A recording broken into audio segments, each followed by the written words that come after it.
Live from New Delhi, you're watching DD India News Hour, India's voice to the world. I'm Munmun Bhattacharya. Coming up in the next hour.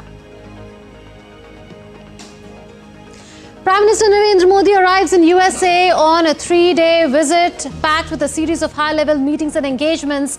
PM will attend the 6th Annual Quad Leaders Summit in Wilmington, Delaware, and address the Summit of the Future at the United Nations General Assembly in New York. In Sri Lanka, polling for presidential elections concludes peacefully with a reported turnout of 75 to 80%. The counting of votes is underway. Final result to be declared on Sunday. Tens of thousands of people told to evacuate the quake-hit Japanese region of Ishikawa as unprecedented rains trigger floods and landslides. Bangladesh falters in mammoth 515-run chase. India in complete control of the Chepauk test.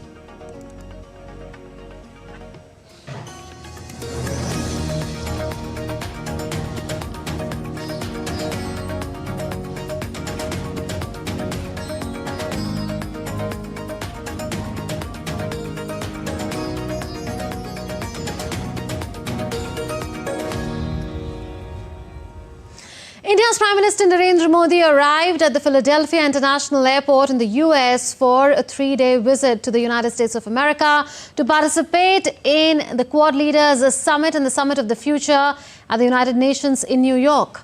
PM will also hold bilateral meeting with US President Joe Biden on the sidelines of the Quad Summit. Indian diaspora gathered at the airport to give a heartwarming welcome to PM Narendra Modi. PM also interacted with members of the Indian diaspora.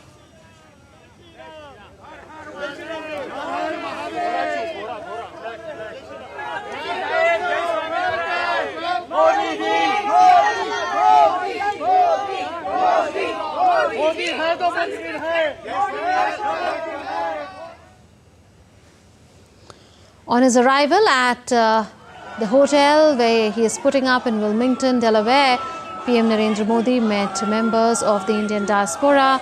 PM also witnessed a traditional Indian dance form called Garbha, performed by members of the Indian diaspora.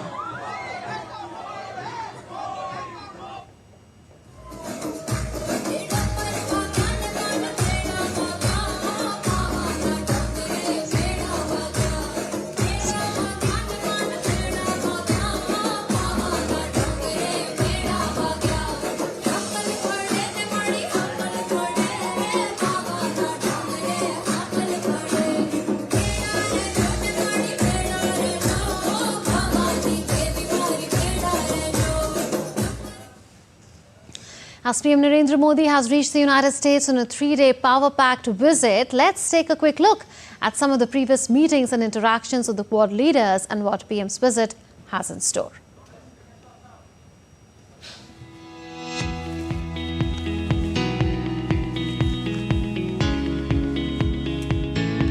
There are joint exercises, Coast Guard to be announced under Quad, Hindu.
So Prime Minister Narendra Modi has arrived in the US. He's met members of the Indian diaspora as well on 2 occasions. And after this, the focus shifts on the bilateral meeting with US President Joe Biden and then the Quad Summit. So the Quad Summit is being hosted by US President Joe Biden in his hometown of Wilmington on Saturday. Our correspondent Amritpal Singh is in Wilmington in the US state of Delaware. This is the first stop of Prime Minister Narendra Modi during his visit. Get a glimpse of the host's venue, excitement of residents and what is in store for PM Modi's Day 1 from Ground Zero. Prime Minister Narendra Modi arrives here in the United States on a 3-day visit. He will hold a bilateral meeting with US President Joe Biden, followed by bilateral meetings with his Japanese and Australian counterparts Fumio Kishida and Anthony Albanese. Prime Minister later will participate in the Quad Leaders Summit here. Delaware, in fact, is the home state of President Biden. It's a state where President grew up. In fact, President Biden has chosen this school called Archmere Academy, which is a private school on the suburbs of Wilmington, where President Biden studied.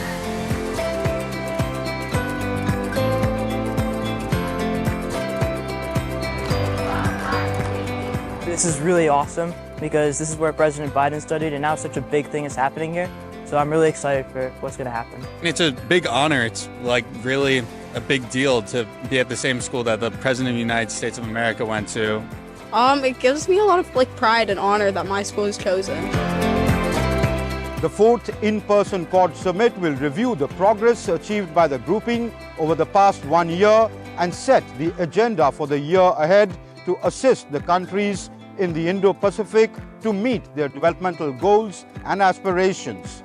They will also be looking at areas of cooperation in areas like maritime security, high-quality infrastructure, critical and emerging technologies, cyber security, health security, natural disaster response, and climate and clean energy. The leaders will also be addressing a small event called the Cancer Moonshot event here, where they'll be speaking about what their respective governments have done in their terms to deal with the scourge of cancer. In fact, President Biden is hosting this meeting here in his school to give it a personal touch, as this will be his last meeting, in fact, both for him and for Prime Minister Fumio Kishida, as they are hanging their spurs later this year. With cameraman Kuldeep Sharma, this is Amritpal Singh for DD India in Wilmington, Delaware. India's Prime Minister Narendra Modi's visit to the US has triggered tremendous enthusiasm among Indians who are excited about the Indian community event in New York. Our correspondent Nikhil Singh had a special conversation with some of the Indian Americans in New Jersey. Take a look. Visit to USA is very significant, and the most exciting part of it is the community event, for which I am there in New Jersey, and people from Indian origin are with me, and they are so excited and they are ready to talk about that event. So how excited you are about that event of Prime Minister Narendra Modi? We are very excited, and we are proud that we got a Prime Minister like Narendra Modi. And we all would like to say thank you to him for creating a Ram Mandir and doing so many good things for India, and for which now people know us, and people ask about India, ask about our nuclear program, ask about our space program, and so many things. So thank you, Modi ji. Right. How excited are you, sir? What preparations have you made? Yeah, this is one of the very big event for us here in the US, having our Indian Prime Minister visiting us. That's a big deal, right? And we are very proud of him, because the way his thought process is, the way he made people of India felt like the borders are secured, right. The way he handled China issue, very proud of him. Right. So you have an American flag in your hand. So that denotes the India-US friendship. Yes. I am. This is a very proud moment, and this is with the Modi ji coming to US. It's like right before Diwali is like Diwali before Diwali. So we have double Diwali, and it's a proud moment for all Indian Americans. And I'm very excited to go to the event. Okay. So you are also preparing to go to the event? We both are going to the event, and we are very excited. Under Modi ji's leadership and administration, government has achieved a lot, and I'm hoping that that this momentum will continue, and government will achieve more and more for India's development, for India and US tie relationship, and we all are very excited about it. Right. So you people are excited around us here to attend the community event. I'll talk to some more people, right? Hi, I'm also going to visit this Modi ji's event, and I'm volunteering also because I feel that this is my own country leader who is here to support us, and we feel so proud for India, and then the way he's handling the way he's meeting the people domestically and international is awesome. So of course I'm very proud of that, and I would like to be attend and meet Modi ji. Very excited. He's proud of Prime Minister Modi. I have one more person who's holding an Indian flag. So we know that how excited you are. I am very much excited. I am Manish Sharma, and can proudly say that I am an Indian American in any part of the world, because Modi ji has put India everywhere in the world where we can be recognized as Indian, and he is the most fearless, selfless leader working for India and its citizens. Okay, so here are the positive thoughts which you can see that the people around us are giving, and they are really very enthusiastic, very excited for the event, and they are all set for the event, just waiting for Prime Minister Narendra Modi to come and just address what he wants to say to these Indian Americans. With cameraman Sanjay Jaina, this is Nikhil Singh reporting for DD India from New Jersey. In 1993, the US State Department and the American Council of Young Political Leaders invited a young Indian politician to a special program starting from Washington, D.C. Starting 10th July 1993, Narendra Modi, then a BJP Gujarat worker, set out on a learning expedition to the United States. This visit, which took place between the 10th of July and the 23rd of July, included a series of meetings set up by the US State Department with political leaders, senior administrative officials, American policymakers, and representatives from the trade industry. During his visit, Narendra Modi gained extensive exposure through discussions about American politics, foreign policy, and other matters with prominent congressmen, senators, governors, and mayors. In Houston, PM Modi got the opportunity to tour the Houston Medical Center, which is one of the largest in the world, and made a special visit to the NASA facilities at the Space Center, Houston. During this visit, he also gained exposure to the country's political ideologies and legislative structure. He interacted with various local trade, commerce, and economic development authorities. So India's Prime Minister Narendra Modi has arrived in the United States, and he is set to attend the Quad Summit with President Joe Biden. More in this report. Prime Minister Narendra Modi, who's arrived in the United States for a 3-day visit, will attend the Quadrilateral Security Dialogue Leadership Summit hosted by American President Joe Biden. Quad is a group of procedural democracies comprising the United States of America, Japan, India, and Australia. The 2024 Quad Summit will be held at US President Joe Biden's hometown of Delaware on Saturday. The summit will be US President Joe Biden and Japanese Prime Minister Fumio Kishida's last Quad meeting, as neither leader will contest the upcoming elections in their respective countries. The Quad Summit is likely to focus on boosting cooperation among the member nations in the Indo-Pacific, besides delving into various key challenges facing the globe, including the conflict in Ukraine. In July 2024, the foreign ministers of the Quad member nations held wide-ranging talks in Tokyo with a focus on boosting overall cooperation in the Indo-Pacific. In a message to China, the Quad foreign ministerial meeting reaffirmed the grouping's steadfast commitment to a free and open Indo-Pacific, and also resolved to work towards a region where no country dominates others and each state is free from coercion in all its forms. The foreign minister also announced a plan to expand its ambitions in the Indo-Pacific Maritime Domain Awareness Program to the Indian Ocean region that would facilitate monitoring the strategic waters. Now let's understand why Quad matters. Quad countries are home to a combined 1.9 billion people, or 24% of the world's population, and represent 35% of the world's GDP and 18% of global trade. The motive behind the Quad is to keep the strategic sea routes in the Indo-Pacific free of any military or political influence. It is basically seen as a strategic grouping to reduce Chinese domination. The core objectives of the Quad is to secure a rules-based global order, freedom of navigation, and a liberal trading system. The coalition also aims to offer alternate debt financing for nations in the Indo-Pacific. The Quad leaders exchange views on contemporary global issues such as critical and emerging technologies, connectivity and infrastructure, cybersecurity, maritime security, humanitarian assistance, disaster relief, climate change, pandemic, and education. In the years 2021 to 2024, annual Quad Leaders Summit have provided high-level guidance through their joint statement on shared goals and principles. In 2021, Prime Minister Modi participated in the first in-person Quad Leaders Summit. Prime Minister Narendra Modi said that the agenda of the summit, including COVID-19 vaccine initiative and climate change, make it a force for global good. The Prime Minister said that the four nations attending the summit, India, the US, Australia and Japan, are joined by sharing democratic values and commitment to a free, open and inclusive Indo-Pacific region. Quad has come of age and will remain an important pillar of stability in the Indo-Pacific region. Bureau Report, DD India.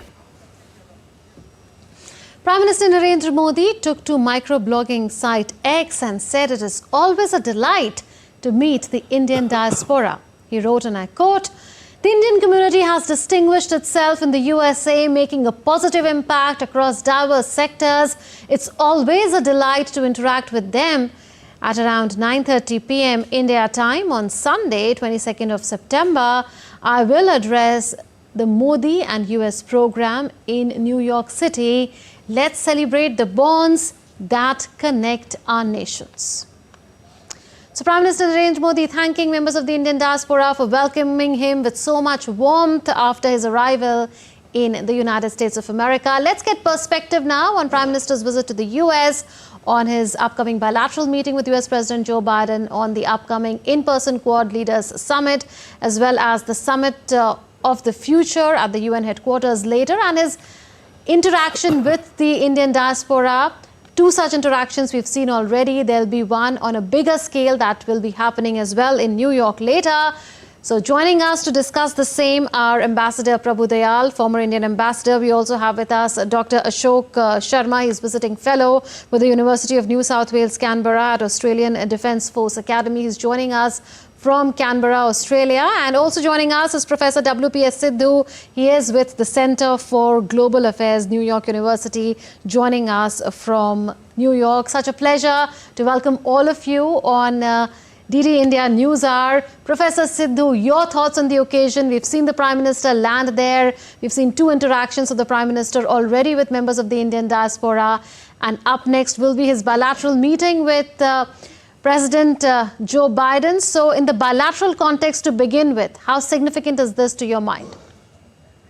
I think it's always very important for countries which partner together to constantly be able to engage with each other, even when there are major areas of agreement and disagreement. And in that context, I think this visit is part of a trend and a tradition which previous prime ministers have carried out, and Prime Minister Modi is taking it to a new level and a new height. And there's going to be two parts of this visit which are crucial. One is, of course, the operational side of things, where you'll see a lot of developments happening on the Quad in particular. But the second is also very much on the personal side of things as well. And as you know, these two leaders have really built up a rapport which has been very, very crucial to move the India-US relationship at the bilateral level much further than it has been in the past. And I think just reinforcing that and endorsing that again is what is going to be important as well. I'm happy to talk about the operational side, but I know that will also come up very much in the Quad discussion, as well as the discussion with some of the diaspora. But maybe one important element which might come out of this bilateral discussion, because we're on the eve of the Summit of the Future and the UN General Assembly, it would be very interesting to see whether President Biden, in his remarks, makes a pitch for India's permanent membership of the UN Security Council. Okay, so you expect that to be part of Prime Minister's statement when he addresses the Summit of the Future at the UN headquarters on Monday in New York. Well, sticking to the bilateral side of the relationship, the bilateral component of the visit, Dr. Sharma, there is going to be a bilateral very soon between Prime Minister Modi and President Biden. We already know that two MOUs at least are going to be exchanged between the two sides. But we know that this is going to be the last Quad summit for President Biden as well as for Japanese Prime Minister Fumio Kishida. In that context, how do you see the bilateral as well as the Quad summit? First of all, obviously, it's going to be another. It's Prime Minister Modi's visit to the US will take the relationship, the global partnership, to the next level. It has been in continuity since Vajpayee government and then Manmohan Singh, and Prime Minister Modi has taken it extra. He has given us a personal effort. And when the first time he met with President Obama, he wrote that let's work together in the 21st century. And Obama said that it's a defining partnership. The last meeting where Biden said it's the partnership of the significant partnership of the 21st century. So basically, this is very a high-rated partnership, and it is no more confined to just one or two platforms. We are interacting at more than 50 platforms. So all sorts of things will be discussed, and we have already seen that what are the major focus going to be. But when it comes to the Quad summit, I would like to bring to your attention that the Quad started with the Republican administration in 2004 when Bush administration was there.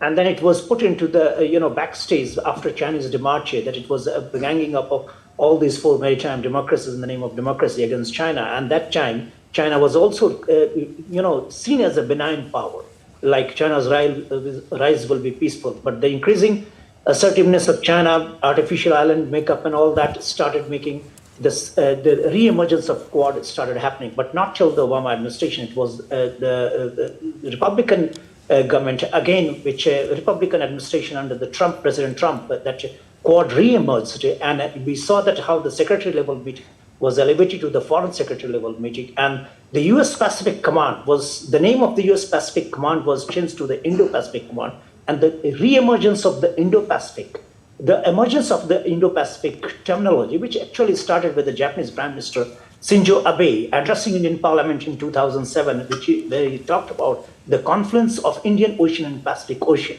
But this term was around in all the countries. In India, it was among the strategic thinkers. In Australia, in defense and white papers, the increasing reiteration of Indo-Pacific started, and India also started. The Indo-Pacific was so. The Quad is also signifies the growing strategic and economic importance of India in the global balance of power and especially in the Indo-Pacific region. Now coming to the Quad.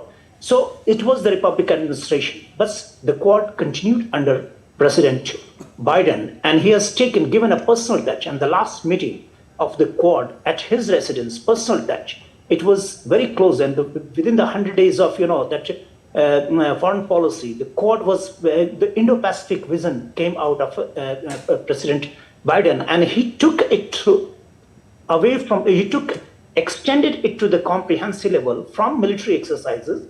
In 2020, it was completed with Australia joining the Quad military drills. He extended it to the comprehensive way, and in which this first was the COVID containment, where India was the manufacturer, the capital came from Japan and America, and Australia was in supply chain. So this was the first experiment, and now we have seen that renewable energy, critical minerals, which was in the control of the U.S.-led West, but it went to the Chinese control. China has been dominating this, and then it is a big concern because again, when you talk about environment and renewable energy, the Quad is important in that. So the Quad is very important in the sense that it is now the democratic government, democratic administration under Biden has institutionalize it through 2+2 dialogue, through all sorts of arrangements. It is now, President Biden is living by institutionalizing the Quad. So it is a completion of Quad from the US side, and it will have no stoppage. Quad will continue to grow in all sense, at horizontal and vertical states. That's all. Yes, in fact, The first in-person summit of the Quad was also held when the President of the United States was Joe Biden. So Joe Biden has contributed in that sense to the legacy of the Quad as well. Important to note that at this point in time when he will be his term, in fact, will be ending. He'll be buying out of office with US presidential elections taking place on the 5th of November. And in-person voting at many places has already begun, by the way, in the United States ahead of the election day there. Well, coming to the various initiatives under the Quad umbrella, we see that every time there is a Quad summit, and this will be the 6th Quad summit and the 4th in-person Quad summit of the leaders of these 4 countries, there are announcements of new initiatives. This time we know for sure that on the sidelines a cancer moonshot initiative will be announced. Besides that, now the Indian press has quoted a Joe Biden administration official as saying that Coast Guard joint exercises could also start with the US first hosting Indian, Australian and Japanese Coast Guards on board its vessel in the Indo-Pacific. Your thoughts? Well, I'm hearing it from you, but I was expecting that there would be some important announcement to indicate how the 4 members of Quad are going to engage with each other more closely. You know, the Quad summit is, of course, the focal point of Prime Minister's visit. And there are many important items on the agenda in this context. There is, of course, the issue of resolute supply chains. Then the issue of infrastructure development of the countries of the Indian Ocean region. Then there is this issue of cyber security, because cyber attacks have become quite frequent recently. And then there is this overall general idea of maritime awareness, because there is a very heavy requirement of maintaining some sort of policing, even at night, because there's a lot of maritime activity there. So all these items will be part of that agenda. And then equally important would be Prime Minister's bilateral meetings, especially with President Biden. And that, I think, will take place against the backdrop of the Initiative on Critical and Emerging Technologies, or the ICET as it's known, because there are a number of items which are of great importance to India and which Prime Minister has been repeatedly highlighting. And these, of course, include artificial intelligence, semiconductors, quantum computing, biotechnology, defense, and space. So the bilateral aspect would be centered around this, and then of course the Prime Minister would be having a roundtable with CEOs where these items will again be part of the agenda. But then, as your visual showed, the Indian community is very, very enthusiastic about Prime Minister's visit, and there will be this huge reception in Nassau County in New York, which will be organized by the Indian community in honor of the Prime Minister. And then, of course, the visit will conclude with the Prime Minister's address to the United Nations Special Session on the future. And I think that has been signaled by the UN Secretary General as being the most important meeting, the session of the generation, because I think the idea is for the member countries to look at how they can use multilateral cooperation for a better future.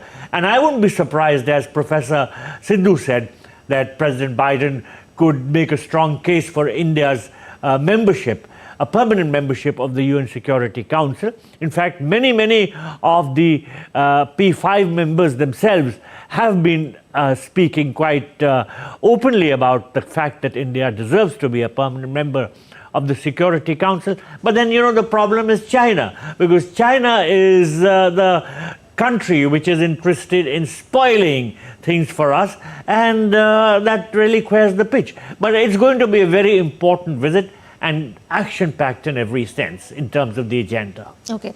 Coming back to the bilateral meeting, which will start in almost an hour from now between Prime Minister Narendra Modi and President Biden. Professor Sidhu, we are expecting at least 2 sets of MOUs to be exchanged. One is on the India-US drug framework. The other is India deciding to adopt 2 more pillars of the IPEF, which is the Indo-Pacific Economic Framework. Again, this has got a lot to do with the Indo-Pacific. Quad also focuses on the Indo-Pacific. So your thoughts on these 2 MOUs, and do you think that even more could be done in other sectors? And definitely more can be done right across the board. But it's interesting that these are the 2 areas of focus, partly because, as you know, in terms of pharmaceuticals, there has been some degree of tension between the 2 countries. So to try and see if you can actually have better coordination and cooperation on that front, and maybe wherewithal and approaches to try and reduce those areas of friction and enhance areas of cooperation, given the fact that India is already the biggest producer of vaccines in the world, you can see that there's much to be done in that context. The second agreement, the MOU that you talked about, is not only important at a bilateral level for precisely the reasons you talked about, but also connects us better with the Quad in many, many ways. And I think that is a crucial element, because you've seen a similar agreement between the United States, Australia, and the United Kingdom called AUKUS. So although this is not likely to go up to that same level of engagement and cooperation, I think it is going to be really important for greater Indian kind of participation, operational participation, within the Quad. And so from both of those points of view, I think these are really, really crucial. The bilateral summit is crucial at the operational level as well. Just to mention in that context on the Quad and the other significant agreement which is now coming which has just been announced on Coast Guard participation in exercises, it's really crucial to keep in mind that when you're talking about Indo-Pacific maritime domain awareness, the absence of the Coast Guard is really a debilitating factor. And so the fact that the Coast Guards of the 4 countries are now getting involved and engaged in this operation and exercises as well is really, really crucial to support the rest of the maritime elements as well. So those, I would say, are probably the key sort of factors coming out of both the bilateral but also the Quad Summit. Yes, Dr. Sharma, what can we expect from the Technology Roundtable focusing on 4 sectors: artificial intelligence, quantum computing, semiconductors and biotechnology, considering that the Google CEO is of Indian origin, Microsoft CEO is of Indian origin, and all Indians there are so excited to see the Prime Minister?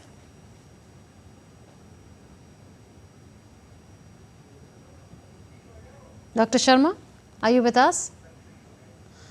Okay, Professor Sidhu, I'll come back to you on that. Absolutely. I mean, I want to pick up on the point of the diaspora, which I think is really kind of crucial, keeping in mind that Prime Minister Modi has consistently talked about, you know, if you like, the 3 or the 4 Ds, which make India a very attractive market, a very attractive player at the global level, both in economic terms, but also in political terms. One, of course, is the demography. Second, democracy. Third, the diversity. And here, obviously, it's both the political, cultural, social, and economic diversity that we need to talk about, but also the demand that India provides to the world and to the world market in many ways, both as a supplier, but also as a consumer. I would actually add the 5th D to that, and that would be the diaspora.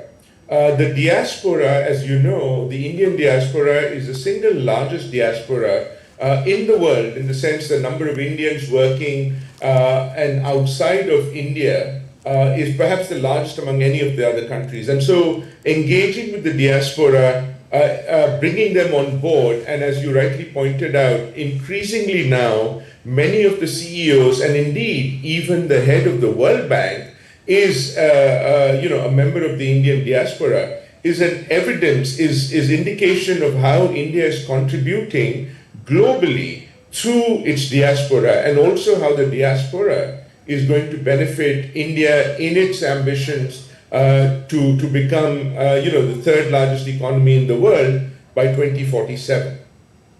We leave it at that. Such a pleasure to speak to all the three of you, Ambassador Dayal, Professor Sidhu, as well as Dr. Sharma. Thank you so much for your inputs. So that was a discussion on Prime Minister Narendra Modi's visit to the United States. He had landed there at the Philadelphia International Airport a short while back. We've seen at least 2 interactions of the Prime Minister with very excited members of the Indian diaspora. Now we are counting down to the bilateral meeting between Prime Minister Modi and President Biden. President Biden is hosting that in his hometown Wilmington in Delaware. Let's move on now. Addressing Summit of the Future at the United Nations in the presence of the leaders from the member countries is one of the major agendas of India's Prime Minister Narendra Modi during this visit. India's permanent representative to the UN, P. Harish, explains the importance of this summit and India's role in helping nations of the Global South meet challenges of the future. Take a listen. The focus has been, what can we do to reboot the multilateral system, to make it fit for purpose to deliver development to the world's majority. I think with this in mind, the Summit of the Future process had begun, and India actively participated along with all other nations in this process. What can we do to achieve sustainable development goals, have an SDG stimulus so that we can try to reach our Agenda 2030 objectives? What is it we can do more to contribute to achieving our goals on climate change? What is it that we could do in the digital arena to leapfrog development and give a leg up to countries in the Global South so that they can cover the distance that they could not all these years? What more we can do to transforming global governance, to ensuring that the institutions are fit for purpose for this new era? And most importantly, it is about the youth of the world.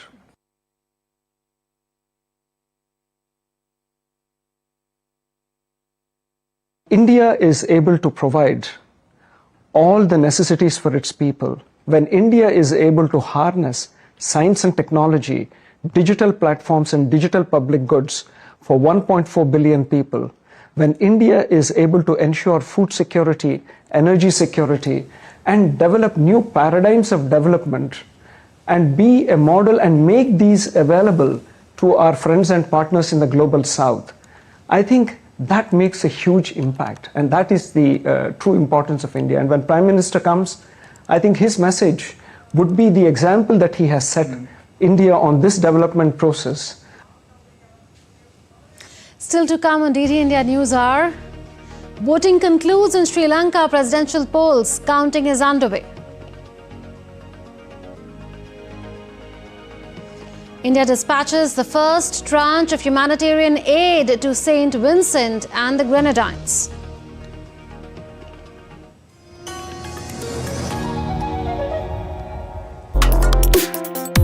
Complex issues, hidden agendas, twists and turns, strategic games.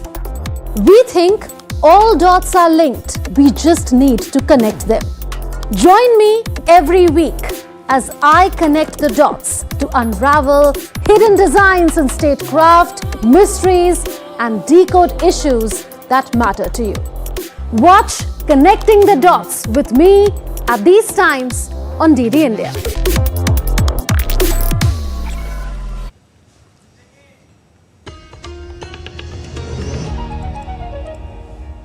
Welcome back. You're watching DD India News Hour with me, Manman Bhattacharya. In Sri Lanka, polling for presidential elections has concluded peacefully, barring some stray incidents.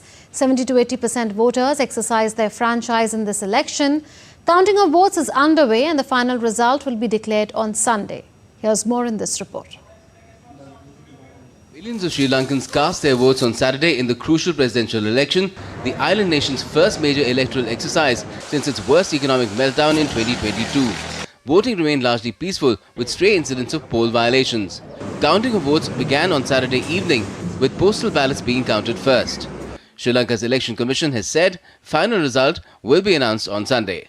According to analysts, the 2024 presidential race is the most keenly contested of all presidential elections since 1982.